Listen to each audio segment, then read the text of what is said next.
नमस्कार, लोकमत भारत के खास बुलेटिन में आप सभी का स्वागत है। मैं आपके साथ मोनिका राठौड़। प्रधानमंत्री नरेंद्र मोदी ने गुरुवार को ब्राजील के राष्ट्रपति लुइज इनासियो लुला डी सिल्वा से बातचीत की।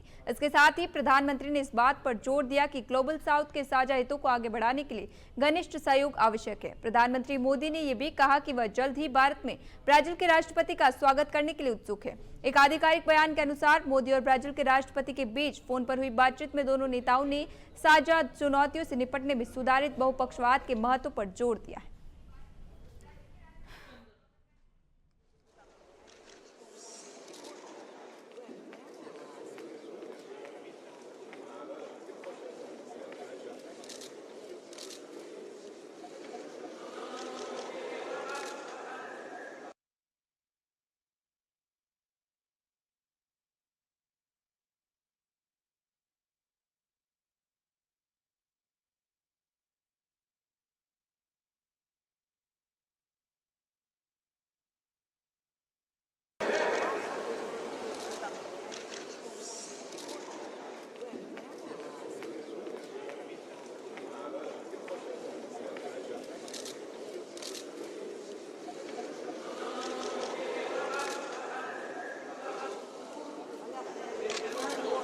Presidente, ok?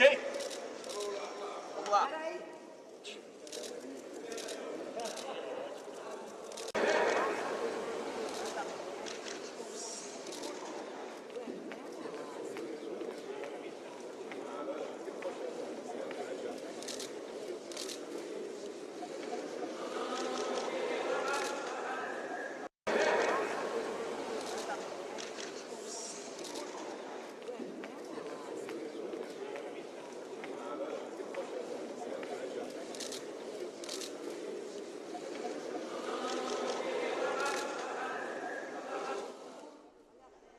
अरे दूसरी स्क्रिप्ट।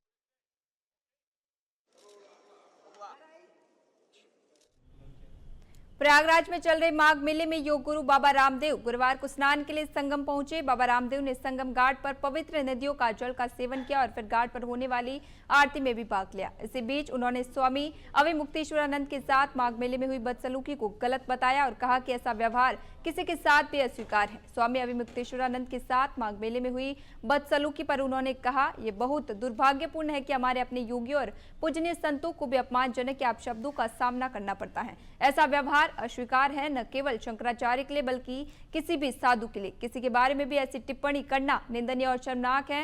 हर आदमी को अपने गौरव और गरिमा का ध्यान खुद रखना चाहिए। राज है वहां पर स्नान करके और यहाँ हमारे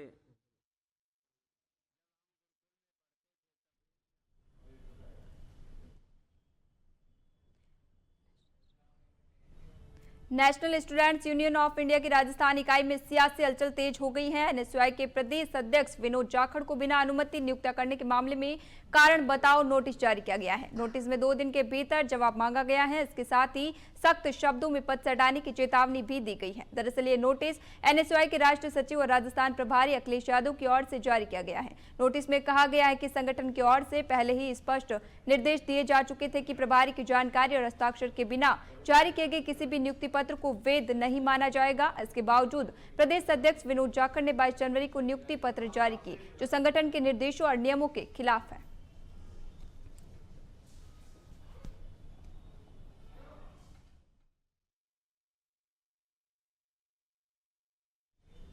राजस्थान में वेस्टर्न डिस्टर्बेंस के एक्टिव होने के साथ ही मौसम में बड़ा बदलाव हुआ है। सीकर में शुक्रवार सुबह ओले गिरने से किसानों की चिंता बढ़ गई है। वहीं जयपुर, टोंक, नागौर सहित 10 से ज्यादा जिलों में बरसात हुई। आंधी के साथ हुई सीजन की पहली मावट के बाद राजधानी के तापमान में भी गिरावट हुई है। बरसात और ओलों से फसलों के नुकसान की आशंका बढ़ गई है। मौसम विभाग ने आज 14 जिलों में आंधी, बारिश और ओलावृष्टि का ऑरेंज अलर्ट जारी किया है। वहीं 11 जिलों में येलो अलर्ट जारी किया गया है। कल से घने कोहरे और शीतलहर की भी चेतावनी है। गुरुवार को सरहदी जिले समेत उनके आसपास के कई जिलों में गुरुवार दोपहर बाद हल्की बारिश हुई।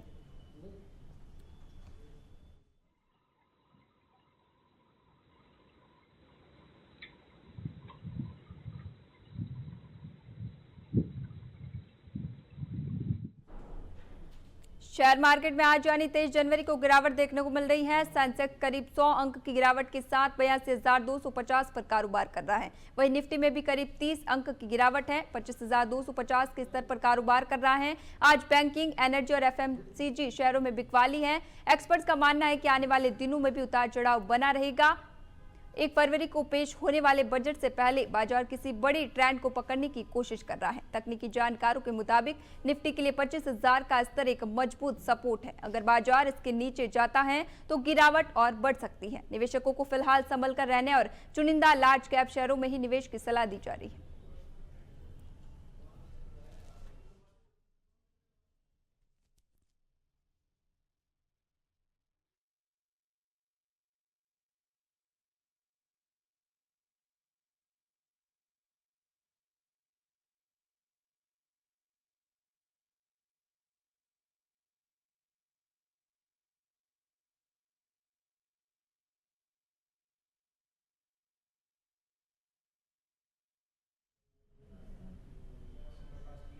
बुरहानपुर जिले में सीलमपुर स्थित प्राचीन स्वामीनारायण मंदिर में भगवान हरि कृष्ण महाराज के 125वें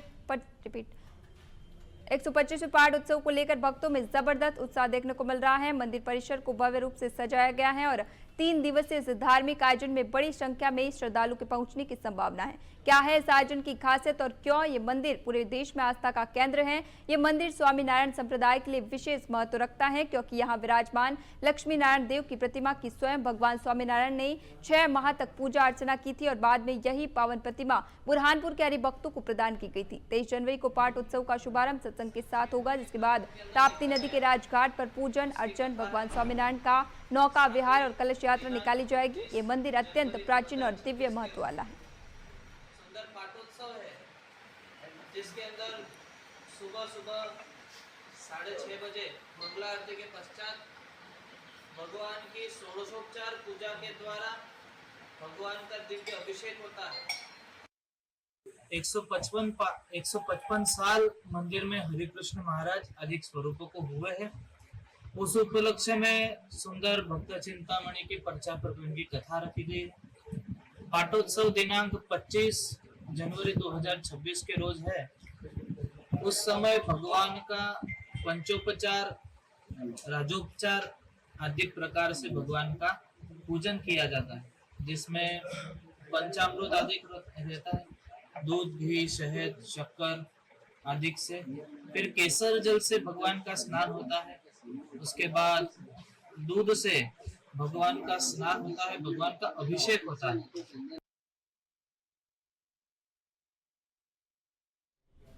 मध्य प्रदेश पटवारी संघ की इंदौर शाखा के पटवारियों द्वारा कलेक्टर कार्यालय पर गुरुवार को बड़ी संख्या पर एकत्रित होकर प्रदर्शन किया गया और प्रशासनिक अधिकारी के समक्ष अपनी मांगे रखी गई। पटवारी संघ के अध्यक्ष मनोज परिहार ने बताया कि जिले के कई पटवारी विभिन्न कर्म से निलंबित हैं, जिनकी कार्य बहाली की मांग को लेकर सैकड़ों की संख्या में पटवारीगण कलेक्टर कार्यालय पहुंचे और ज्ञापन दिया।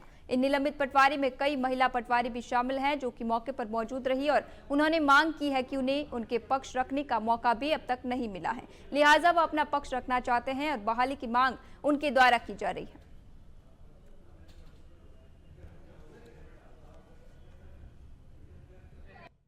हमारा एक मुख्य उद्देश्य है कि हमारे जो पटवारी साहब की निलंबित है उनको बहाली कराना।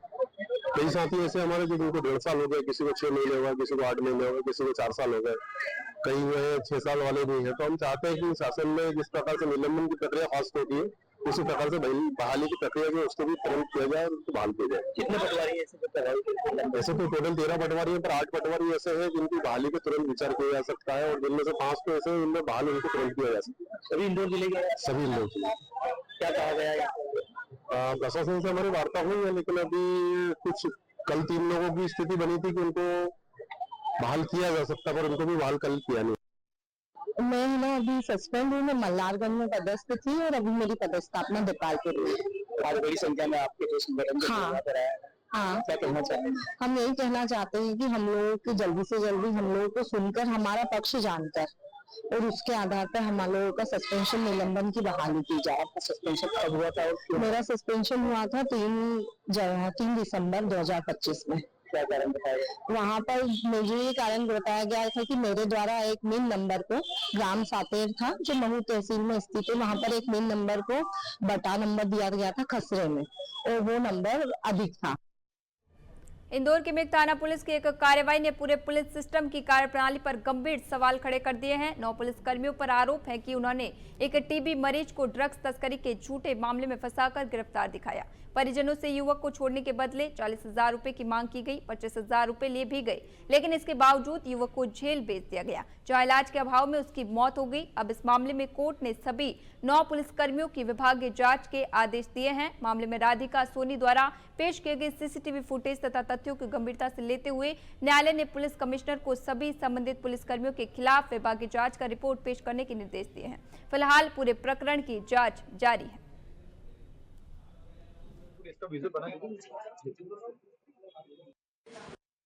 ये घटना दिनांक 15 नवंबर 2024 का मामला है। टीबी की बीमारी से 19 वर्षीय 30 किलो मात्र वजनी युवक को पुलिस ने जबरदस्ती 6 पुलिस वालों ने घर से आके प्रताप प्रकाश सिटी नगर से उठाया था। जबरदस्ती बगैर एफआईआर दर्ज करे, बगैर सर्च वारंट पे इसको पूछताछ के नाम पे थाने ले गए थे। थाने पे 40,000 रुपए की मांग पुलिस कर्मियों ने मांगी थी।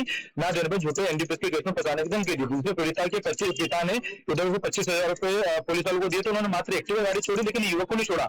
15 नवंबर 2024 की सुबह 12:40 कॉलोनी में से इस युवक को जबरदस्ती ले गए अपहरण कर और थाने में दिन भर बंद रखा और रात को 9:19 पर इसको सिंगापुर कॉलोनी अयोध्यापुरी के पीछे से 10 ग्राम ड्रग्स के झूठे ब्राउन शुगर के साथ में पकड़ना दिखाया और इस एफआईआर में 9 पुलिसकर्मी झूठे गवाह जब्ती। इंदौर में गुरुवार को bomb disposal squad and dog squad द्वारा विशेष चेकिंग अभियान सरवटी बस स्टैंड पर चलाया गया। इस दौरान लोगों को जागरूक भी किया गया कि किसी भी संदिग्ध वस्तु मिलती है तो उसे छुए नहीं, तुरंत पुलिस को इसकी सूचना दे। दरअसल आगामी दिनों में 26 जनवरी बेड़े ही धूमधाम से मनाया जाना है, जिसे लेकर सुरक्षा को देखते हुए इंदौर पुलिस की बम डिस्पोजल स्क्वाड और डॉग स्क्वाड द्वारा विशेष चेकिंग अभियान चलाया गया। इसी दौरान टीम द्वारा सरवटे बस स्टैंड पहुंचकर चेकिंग की। इसी दौरान लोगों को भी जागरूक किया गया।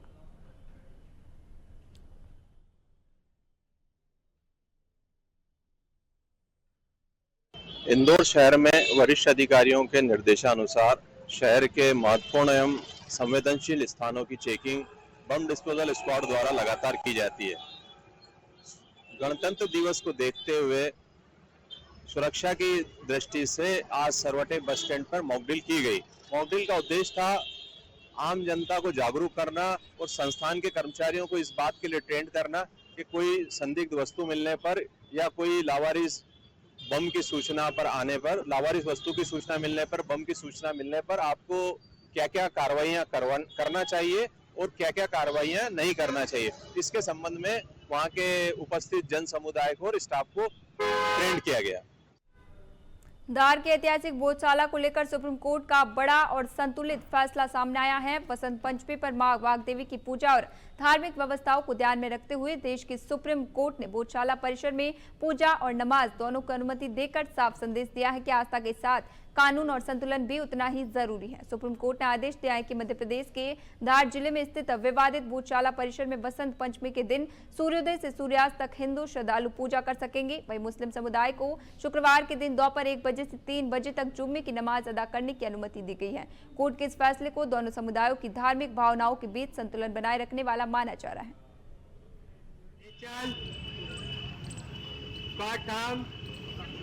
आगे बढ़ेगा, पीछे देखिए, आज ऑनरेबल हाईकोर्ट में हमने एक पिटीशन मूव करी थी बोधशाला के मामले में, जिसमें हमारी ये मांग थी कि 2003 और 2013 और 2016 में जो आर्कियोलॉजिकल सर्वे ऑफ इंडिया का जो आदेश है, जिसमें ये बोला गया है कि सूर्योदय से लेकर 12-1 बजे तक जो है वो पूजा अर्चना विधिवत की जाएगी बसंत पंचमी के दिन, और उसके बाद 1 बजे से 3 बजे तक शुक्रवार अगर होगा तो नमाज पढ़ी जाएगी और उसके बाद 3 बजे के बाद फिर से विधिवत पूजा अर्चना चालू की जाएगी। तो उसी आदेश के पालन के लिए हमने ये याचिका लगाई थी और साथ ही साथ हमने धार में जिस तरीके का अफवाहों का दौर चल रहा था और जो चीजें चल रही थी उसके लिए हमने एक मांग करी थी कि लॉ एंड ऑर्डर की सिचुएशन, प्रशासन को ये कहा जाए कि लॉ एंड ऑर्डर की सिचुएशन मेंटेन करें, क्योंकि आपसी सौहार्द का मामला है, आपसदारी का मामला है और अमन शांति का पैगाम देना था, इसलिए ये सारी चीजें हमने इसमें मांग करी थी। और हाईकोर्ट ने इस पर सुनवाई की। इसके बाद इससे पहले ही जब हमारी ये सुनवाई थी उसी वक्त ऑनरेबल सुप्रीम कोर्ट का भी एक आदेश आया और उसी आदेश में दूसरे पक्ष की तरफ से एक पिटीशन इंटरव्यू एप्लीकेशन एक दायर की गई थी जिसमें ये बोला गया था कि वहां पे सिर्फ पूजा अर्चना का जो है वो राइट दिया जाए, पर थैंकफुली ऑनरेबल सुप्रीम कोर्ट ने भी इसको माना, ऑनरेबल हाई कोर्ट ने भी इसको माना कि दोनों पक्ष जो है वो 2003 और 2013 और 16 के जो आदेश है उसका मान रखेंगे, और जिस तरीके से पूजा अर्चना के लिए और नमाज के लिए जो जगह दी गई है उस कंपाउंड के अंदर और जो समय निश्चित किया गया है उसी समय पर वो सब कार्रवाइयां की जाएंगी। मंदसौर शहर के शांतुन बिहार क्षेत्र में बीती रात चोरी की एक बड़ी वारदात सामने आई है। घटना सुबह करीब 3 बजे की बताई जा रही है, जब मंदिर के पास वाली गली में संदिग्ध गतिविधि देखकर कॉलोनी वासियों ने तुरंत पुलिस को सूचना दी। सूचना मिलते ही पुलिस मौके पर पहुंची और क्षेत्र की घेराबंदी कर जांच शुरू कर दी। शुरुआती जानकारी के अनुसार चोरों ने सुनसान का फायदा उठाकर वारदात को अंजाम दिया। फिलहाल ये स्पष्ट नहीं हो सका है कि कितना सामान चोरी हुआ है। पुलिस आसपास लगे सीसीटीवी कैमरों की फुटेज खंगाल रही है और स्थानीय लोगों से पूछताछ की जा रही है। घटना के बाद कॉलोनी वासियों में दहशत का माहौल है और उन्होंने रात्रि गश्त बढ़ाने की मांग की है। पुलिस का कहना है कि जल्द ही आरोपियों को पकड़ लिया जाएगा और मामले का खुलासा किया जाएगा।